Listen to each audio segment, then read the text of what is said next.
अस्सलाम वालेकुम, मेरा नाम है फ़िज़ा अब्दुल मनान। उम्मीद करती हूँ आप सब लोग खैरियत से होंगे। गोहर पब्लिशर में आप सबको खुशामदीद।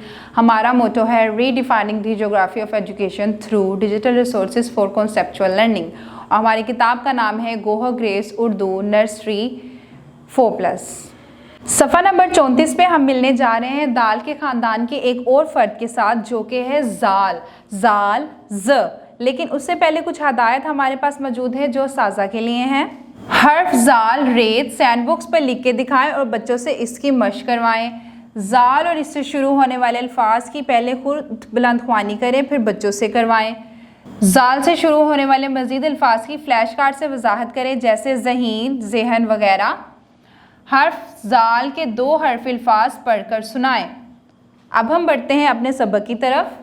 बच्चों, आप देख सकते हैं यहाँ पे हमारे पास ज़ाल की मुकम्मल शक्ल मौजूद है। जैसे कि आपको पता है कि ज़ाल की इब्तदाइयाँ छोटी शक्ल नहीं होती।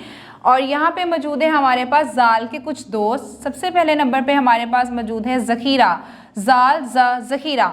आप देख सकते हैं यहाँ पे ये 3 बोरियाँ मौजूद हैं। इनके अंदर आप कोई सी भी चीज़ जमा करके रख सकते हैं, जैसा कि चीनी, चावल, दाल, कोई भी चीज़ ऐसी जो एक हद से ज़्यादा मिकदार में जमा करके रखी जाए, उसको हम कहते हैं ज़ख़ीरा करना।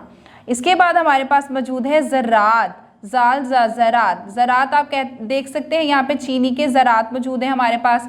इसी तरह नमक के ज़रात भी होते हैं, मिट्टी के ज़रात भी होते हैं, रेत के ज़रात भी होते हैं।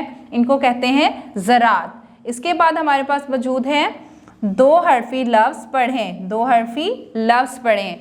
अब यहाँ पे ज़ाल ने दोस्ती की है अलिफ के साथ। ज़ाल अलिफ, ज़ा, ज़ाल मीम, ज़िम, ज़ाल छोटिए ज़ी, ज़ा, ज़िम, ज़ा ई ज़ी। अगली वीडियो तक के लिए अल्लाह हाफ़िज़।